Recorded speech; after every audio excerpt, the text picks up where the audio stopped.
Hello and welcome to Rev Sports. Welcome to 5 at 5. Joining me today is Shomik Chakrabarti, Bharat Ramraj, and Trisha Ghoshal from Navi Mumbai. We will also have Boria joining us very soon.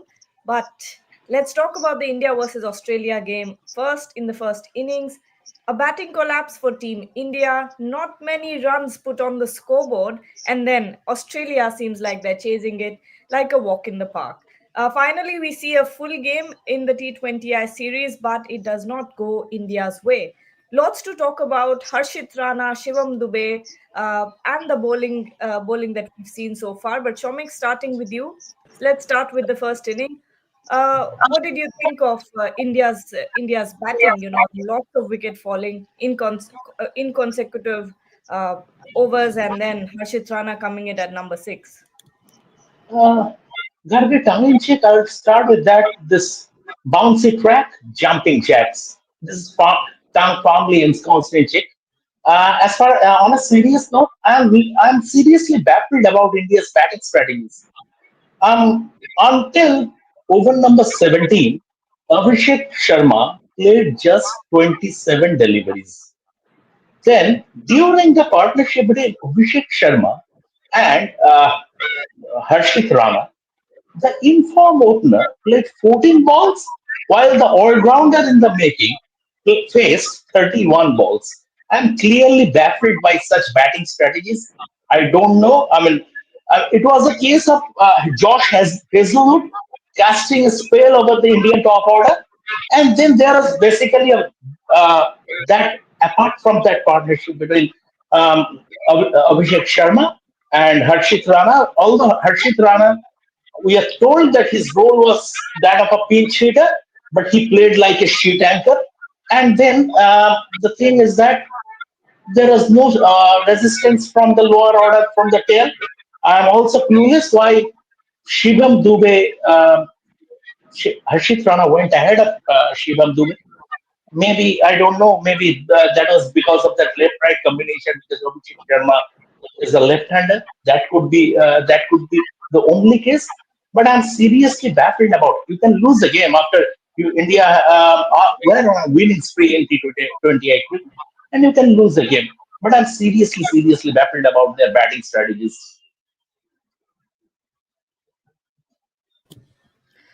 Okay, are you taking over, Boria? Or should I No, it's continue? it's fine. Fine, you conduct it. Oh, go ahead. Go ahead. Okay, lots of questions already coming in about Harshit Rana, and he's the talk of the town tonight. Unfortunately, once again for Harshit Rana, he will be trending on social media. But Trisha, let's get a bit of women's cricket here. But your thought Jemima of Rodriguez is trending. That's it. No Harshit Rana here. what's the reaction in Mumbai like? Has it sunk in that Jemima pulled that off in front of her home crowd? See, I love this city. I'll tell you why. Because something bad happens, like a flood, which keeps happening in the rainy season. The next day, Mumbai wakes up and goes on its way like nothing happened. Something great happens, like India chasing down a record total. The next day, Mumbai gets up and goes on their job. I think Mumbai is the best city to realize that, you know what, you won the game. The big one is yet to come. But actually, I was there in the team hotel. I went to meet a friend there. And while I was coming out, I saw somebody with all, shades and a nice t shirt and all just walking past. I didn't realize who it was initially. And then I turned and I saw Jemmy and I congratulated her. She was smiling. Unlike last night when she was full of emotion, she was actually smiling. So yeah, great to see her in that good mood. I think it has sunk in for the Mumbaikars, but there are a lot of other women cricket fans who are still pretty happy, surprised. One of them being our very own Pooja. Apparently, she couldn't sleep at night. She went to sleep at 1 and woke up at 5, thinking that India has not qualified. Probably that was a dream. So yeah, Lots of adrenaline for Pooja there. Uh, she did her job at the beginning. We will not reveal the trade secrets did that not reveal the Pooja job. used to Yeah. make India win. We will not talk about that until the final is done. But Boria, coming back to the India versus Australia game, disappointing batting display from the Indian team. And then lots of chatter Sorry, on Harshit Baggy, can Rana. I interrupt once? Yeah. Start saying men's game or women's game, because you said India Australia, coming to India Australia game, disappointing batting. I was like, huh? At the MCG, the India versus Australia game at the MCG. Disappointing batting display from the Indian batters, and then lots of chatter on social media about Harshit Rana being sent at number 6. Lots saying that it was a master stroke because Harshit handled it well. Some are saying that a runner ball innings is not what they expected from Harshit Rana. What are your thoughts on it? You see, his primary job is that of a bowler. He came in at number 7, not 6. He came in at number 7, and credit to him, he got some 30, whatever, 33 runs. But the primary job is that of the bowler. Only then will the job be that of a lower order bat. Now, the fact is, you are keeping out Ashdeep Singh. Ashdeep Singh is the only Indian to pick 100 wickets in T20Is, and we all know that Ashdeep Singh picks wickets in the power play and does so with amazing regularity. First couple of overs, Ashdeep Singh has picked up wickets almost in every second match that he has bowled. Now, where did Australia win the match? You must first analyze where did Australia win the match. They won with Josh Hazelwood. Australia won the match by bowling 4 overs of Josh Hazelwood, out of which 3 overs, 5 runs, picked up a wicket, game done. What is India doing? India is saying, okay, we will bat deep. Harshit Rana, to his credit, played decently with the bat. Now, are you sacrificing a wicket-taking option in Arshdeep Singh by trying to play a lower order bat, who again you played ahead of Shivam Dube? Why? Was Shivam Dube not okay enough? Harshit Rana. So that's my question. Also, Arshdeep Singh himself is no muck with the bat. The match where Harshit Rana got some 25 odd, Arshdeep Singh also got about a 13 ball 13, including a lovely shot of Mitchell Stark. Now, here's the issue. How long will you continue with an experiment? Are you comparing Harshit Rana, the bowler, with Arshdeep Singh, the bowler in the power play? At least at this point in time, Arshdeep Singh is miles ahead. I understand you want a lower order bat ready, but is this experiment proving a bit too costly for Indians? My answer is yes. Arshdeep Singh sitting out time and again is kind of unfair. Look, while you are saying that Harshit Rana will be readied and all of that, I understand. But why are you keeping Arshdeep Singh out? This is the format that the guy plays. He doesn't play red ball. He's not part of your test team. So why will you keep a genuine wicket-taking, match-winning option outside on the bench while you are continuing to experiment? I'm not averse to experimentation, but this one is kind of becoming unfair to someone.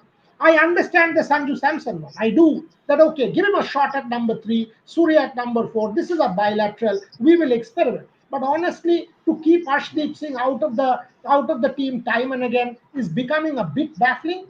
Harshit Rana, no trolling the guy, but he played well. But when you compare his effort with the ball with his effort with the bat, you kind of think, is this fair? And yes, I remember that Travis had edge. I also remember another one where he could have picked up 2 wickets. I keep that in mind, but still, Arshdeep Singh missing out for me is a positive.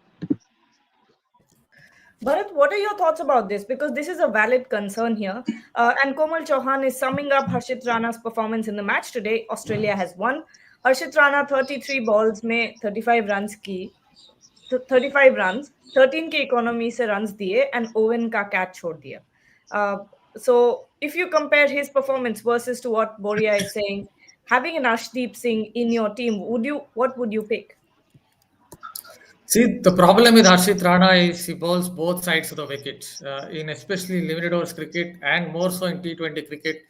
If you do that, then you will be smashed around. And these Aussie batters are always looking to play shots square of the wicket behind square of the wicket on the offside. So you can't you can't bowl both sides of the wicket. That is where I think Harshit Rana's problem is. That is where the problem was with Prasidh Krishna as well in the third ODI when he bowled at the Australian batters. So that's an issue with both these tall fast bowlers. Yes, they have the potential in these conditions, but they just provide width all the time or bowl both sides of the wicket. So if you ask me, in T20, I always pick Arshdeep Singh because in T20 cricket, left arm, especially in T20 cricket, even more so than in ODI cricket, left arm angle plays a massive role, and that is how he gets a lot of his wickets because he has that left arm angle, and the right hand batters have to take undue risks while going up against his angle. So that is how he takes wickets. So that is why I will always have him.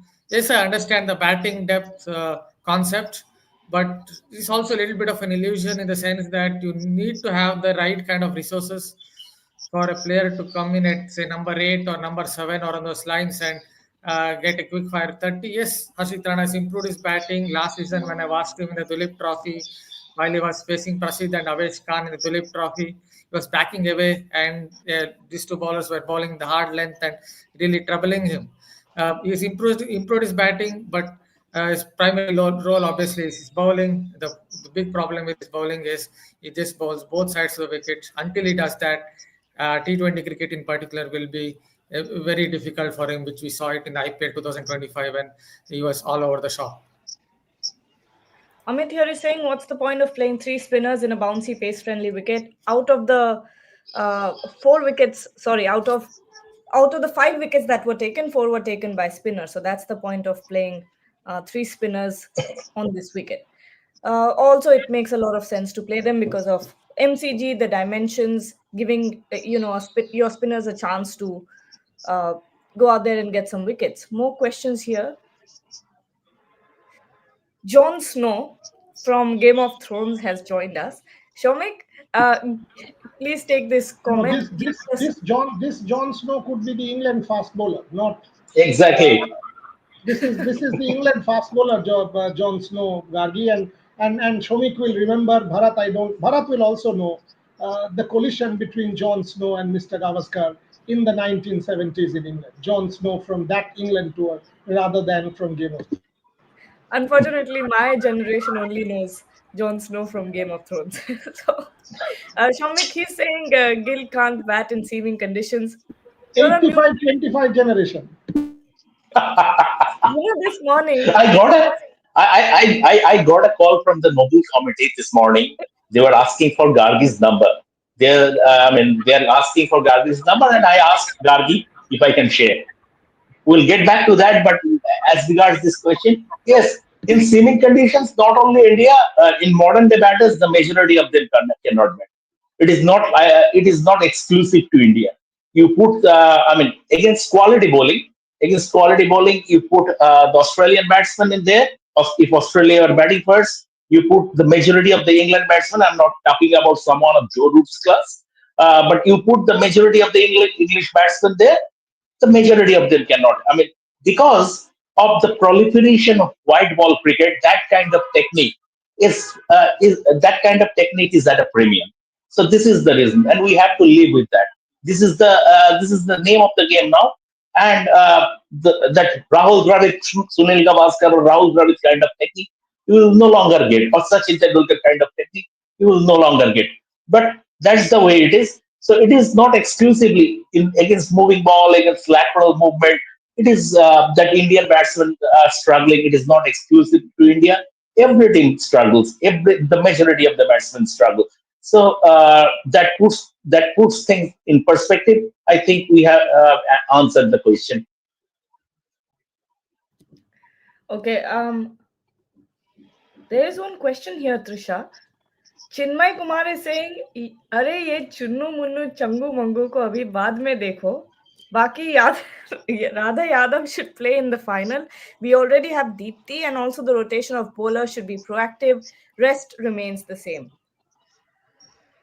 Captaincy Yeah, I think deciding. with the final, the playing 11 will remain the same, probably. But in general, I would still say I would get in Sneh Rana in place of Radha Yadav for the finals. But again, if you want to tinker with the with the playing 11 for the finals is something that obviously the team management has to talk about. But ideally, I thought India played their best combination yesterday, but definitely not the best playing 11. I think get in Sneh Rana, keep this combination, and that's your best playing 11. Okay. Indian supporter is saying was infuriated by the title, thinking you were blindly defending GG policies today. But thanks to pearls of wisdom from Boria, as soon as he started his point, I have the exact same take as Boria's. Okay. Aniket is saying, thank you, Boria, for pointing out Gambhir bias of Harshit. আজ আমি সত্যি খুশি. All hail Ref Sports.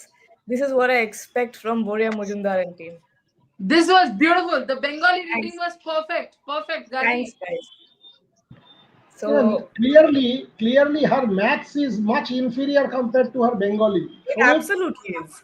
একে তুমি নোবেলের সাথে রবীন্দ্র পুরস্কারের জন্য recommend করো। হ্যাঁ না তার কারণ একটা আছে I know why it is because we are Bengalis by descent and Gargi is a Bengali by I am an honorary Bengali. Well But said, Shamika. Well said. you know, Shomik asked me in the morning live before we went live as to how did you come up with this 85-25. I told him the logical reason was I was supposed to say 75-25, but 85-25 also stands because Jemima Rodriguez alone brought that extra 10% in. So that's my You were saying clarification. 85 Brilliant. 25 Australia. Liar. there goes the noble Extra 10% जो 110 बन there गया goes ना वो. there goes the noble excellent Excellent. Excellent. Okay. Piju Shah is saying On Shubman Gill. once, Nobel Prize, you know why it will be given? Not for the achievement, but for the noble thought. The noble thought will deserve the Nobel Prize. You understand? They will not be able to identify. Look at the intelligence of this person. The IQ has shot through the roof. So the noble thought will get the Nobel Prize. It will be given to keep her quiet. That take the Nobel, keep quiet. We don't want to. Please don't make any more predictions. Okay. But, Shubman Gill made the same mistake today like he did in the Asia Cup, not trusting his natural game, playing too many dot balls in the power play, then throwing away his wicket by playing a lofted shot. What's your take on this? What's your analysis? Bharat. Okay, I didn't take anyone's name, so I was wondering whom are you asking? Yeah. Anyway, Shubman Gill, see, I'm not 100% sure that is correct. I do believe in T20 cricket or maybe even in ODI cricket these days, he's trying to muscle the ball a little too much. Maybe that is not his style of batting. He's someone more of a timer of the ball. Yes, he hits it hard, but still a very good timer of the ball. So if he maybe bases his game on timing, then I think it will work much better for him. And that is what I guess happened today when he tried that lofted stroke. Maybe he didn't really time it. That is why he kind of miscued it and couldn't clear the fielder. So I think just natural game is right, but his natural game is to really time the ball, bisect the gaps, and play a lot of this sublime, well-timed lofts. So when you consider that, I think he just has to base it more on time. You can think of Ben Stokes here. Yes, Ben Stokes is more power than Shubman Gill, but sometimes it seems as if he's trying to basically muscle the ball too much. That is when he loses the shape on his shots. I think Shubman Gill has a kind of similar problem. Even Rohit Sharma had it for a season or two when he was trying to basically muscle it too much. And then I think he's gone back to his old basics of just looking to time the ball, and it is working much better for him. Boria, there's a comment here that says by Satvik, guys, आज शिवम दुबे वाला record भी टूट गया that whenever Shivam has played, India has never lost a T20I match. How much does that have to do with Shubhayan Chakrabarti's presence in the press box? अरे बाप रे बाप. So clearly it evidentially proves and conclusively proves Shubhayan is way more powerful than Shivam Dubey. Okay, so that Shubhayan has the Keep trump him away card. from Mumbai. Keep him away from Mumbai.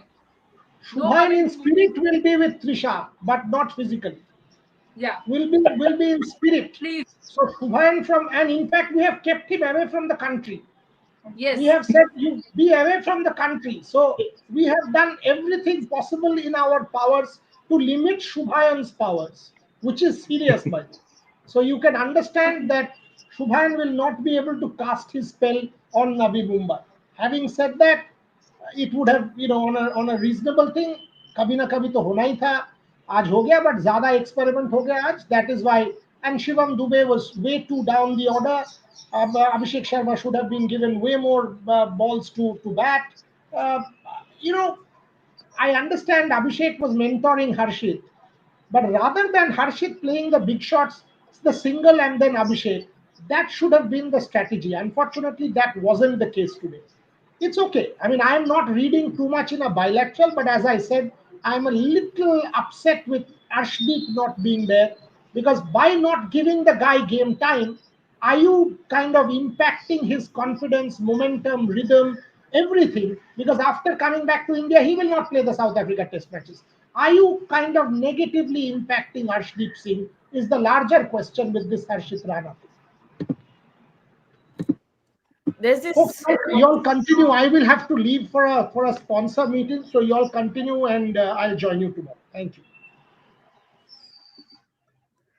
So My October bad. 2025 will be you threw Shamikda out or something of that sort. No, no, you. I threw Shamikda, you just out. see you threw me out. Yes. Wow, wow, I was Gargi, wow. I was going to remove Boria, but Yeah, accidentally thought you of are you muted instead. and you are speaking. No, I'm not Fantastic. muted. Then I can't hear you. Shamik, can you hear me? Okay, Yeah, I'll I join back. can. Wait. Yeah, It's yeah. her problem. Himadri is saying October 2025 will be remembered first holo with Durga Ma, Loki Ma, then Kali Ma, then Jagadatri Ma, then Jemima. Women, this is a good one. Women's cricket reminds of men's cricket of 90s, which has more skill than power. Trisha, have a But read. Gargi, before we go to Trisha, I have a question for Trisha. Because she religiously follows and covers women's cricket, and she's qualified to answer this. Um, Trisha, this Australian team yesterday, the way they played, I was very disappointed. It was sort of I garbage the way so every time somebody they is leaving and coming back, I am losing audio. I don't know why. so you can't hear me. Okay, Gargi, go ahead. When Trisha comes back, I will ask her. You are on mute. Oh, my bad now. Wow, this is a. Yeah, Trisha, can you hear me now? Yeah. Yeah, Trisha, my question is that I was very disappointed with Australia's, especially fielding effort and also bowling that was very mediocre. They completely lost their bowling discipline and fielding. Is this a case of, we know that sport works in cycle. Is this the end of cycle for Australian team and India being the new powerhouse in women's cricket? I don't think so. To be honest, I don't think so. I just think it was one extremely poor day on the field because I have spoken to the one of the Australian support staff. I was speaking to them, and they said the same thing. In fact, Aliza Healy said the same thing when she came for the post match. She said, it was a very un-Australia like game that we played, and you could see there was absolute frustration in her face. And why not? She herself to be had to be blamed. That was the beginning. But I think I have not seen Australia play this badly, taking nothing away from what India has done or India has achieved. But yes, it the fielding was shabby. I mean, the catching especially was extremely shabby. But also on top of that, I think, every time the Australia that we have known and we have grown up watching, and I'm completely talking from the women's side, the moment Herman got out, Shamikda, that's why I was extremely worried. I told Snehashis that, this is the sniff India should not have given to Australia. Because Australia needs that one sniff and they're back. I did not see that attitude in them to make a comeback. It felt like when they had scored 338, somewhere in their head, probably they had qualified or something. And I'm not saying complacency, it happens. Maybe you thought it was enough. But the way India came out, the way Jemmy especially controlled the innings and then Harman joined in, I thought they were completely thrown off guard and a lot of uncanny mistakes were happening. The ground fielding was still good, but the catching was absolutely horrendous. And Alisa Healy herself has, said that she behind the stumps was a mess, absolute mess. There's a super chat here by atheist, a critical thinker. For God's sake, just drop Gill. Make Sanju opener and include एक Rinku in second, middle. एक second, atheist and for God sake, ये क्या हो गया?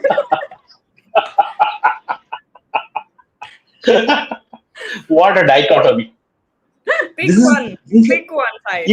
no, this is called the classical dichotomy. We studied that in economics. What is classical dichotomy? Yes. This guy has brought that into our show also. Okay. Bharat, you take this one for God's atheist critical speaker is saying, for God's sake. Yeah, for God's sake, I will take it. Yeah. That's why I said it. Exactly, that's how it sounded. Bharat, take it for God's sake. Yeah, but I will just throw back a googly here by saying that even Sanju Samson struggled in those conditions. He was stuck on the back foot against the moving ball, the little bit of spongy bounce on offer. So he also didn't score runs when he came to bat at number 3. The conditions were quite tricky. So that is where I guess you have to give it to Abhishek Sharma today. He played really well. It was not like he was trying to slog. He played a lot of good looking shots. So it's not like Sanju Samson looked like a gun batter out there in those conditions either. So I'm not very sure there's a massive difference between Gill and Sanju Samson. Yes, I understand here that Sanju Samson, when he was made to bat at number 5, he could have felt a little bit bad because he had scored 3 T20 hundreds in the last 12 months. In that sense, he could have felt bad. But I don't think there's a huge level of difference in terms of how their methods or how they play in T20 cricket. So I don't think it will make a massive difference if they're going to drop Gill. I'll just add a small point on the Australian women's team. See, the first time I watched Women's World Cup, that was through highlights. Obviously, Australia were not there in the '93 World Cup final when England took on Kinsella, Britain, Daniels, Carol Hotz, whoever it is, Maya Lewis. But But in Gargi has left. Again, she'll join back. My audio is gone. But in 97 to 2025, from that Hero See Honda the power of Gargi. I know. World Cup, No, when Shamik, I can hear you, but why can't I hear Bharat? I don't know. Now I can think you hear? have to join back. Okay, I'll just join back.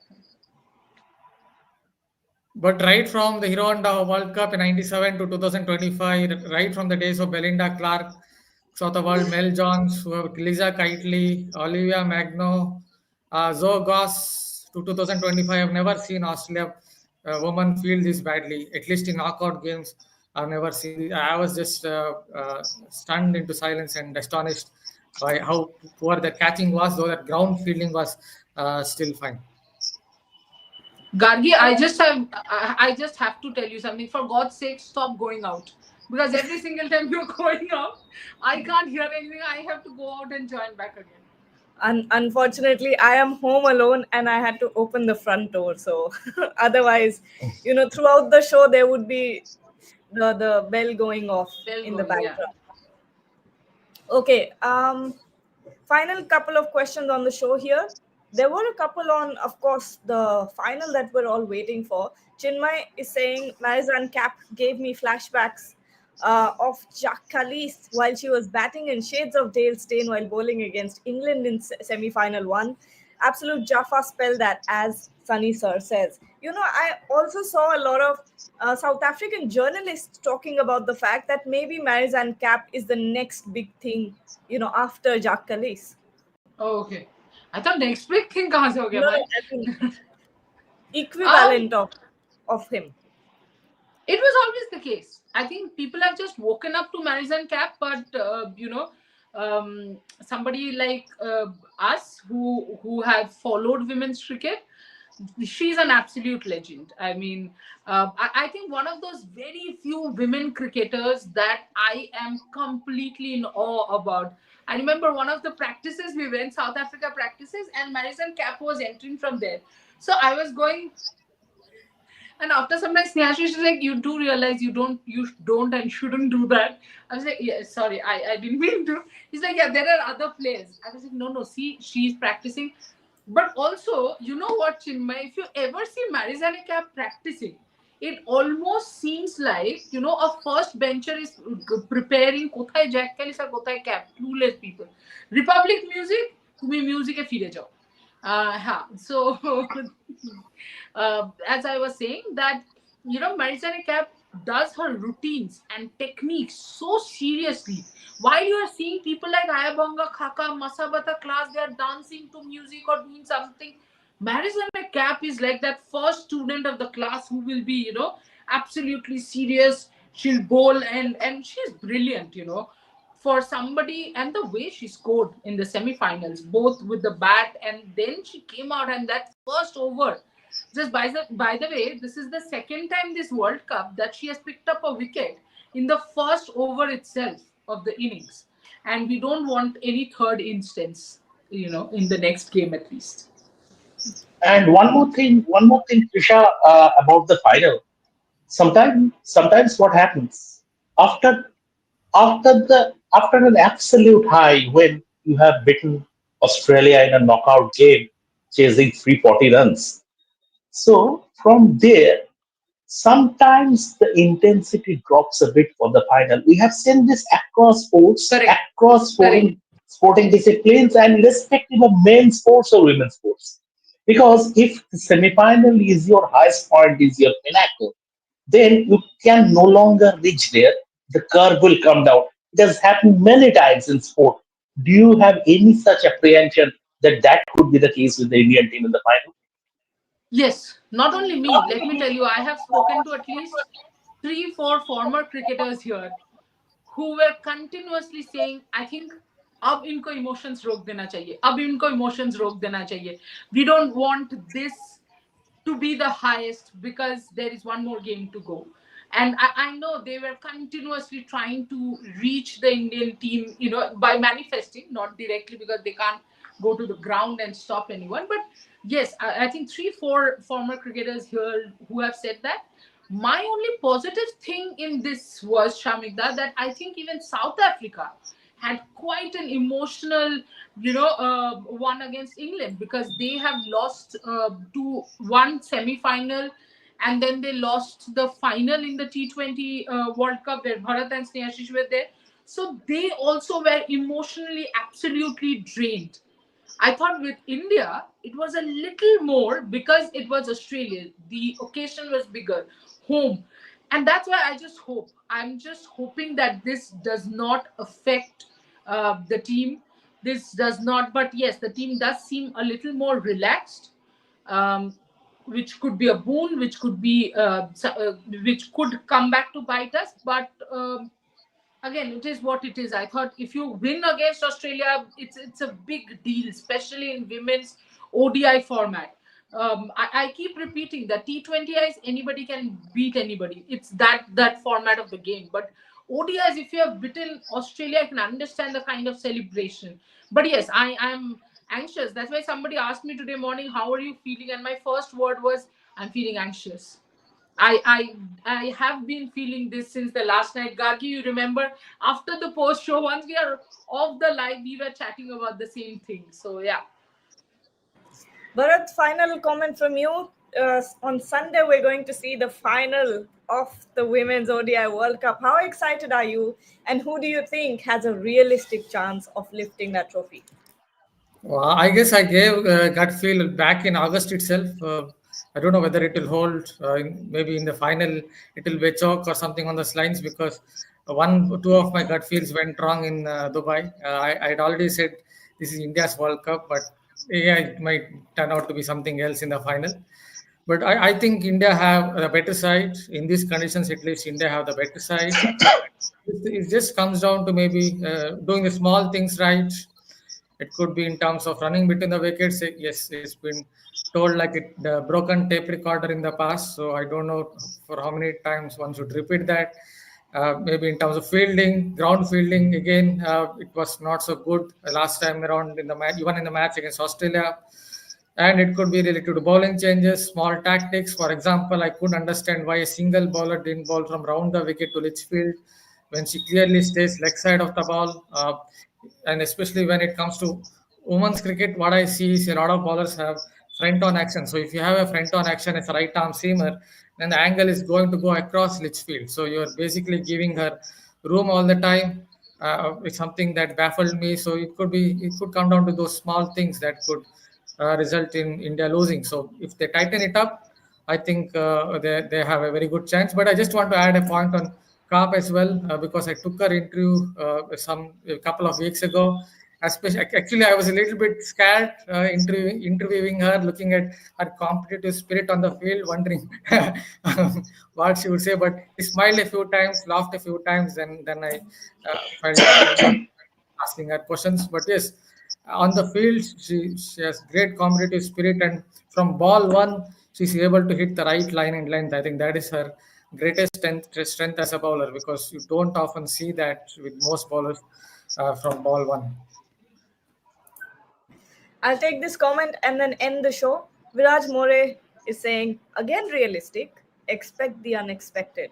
So on that note, we'll take your leave. Last, as in I asked Bharat, who has the realistic chance of lifting the trophy. So he said, no realistic, only expect the unexpected. On that note, we'll take your leave. Thank you so much, Shamik, Trisha, and Bharat for joining. Boria as well, who had to go midway. But and to everyone who's watching, stay tuned with us. We will be back with lots more coming from Australia, lots more coming from Navi Mumbai. We are building up to the big final, so stay with us on this journey. Thank you.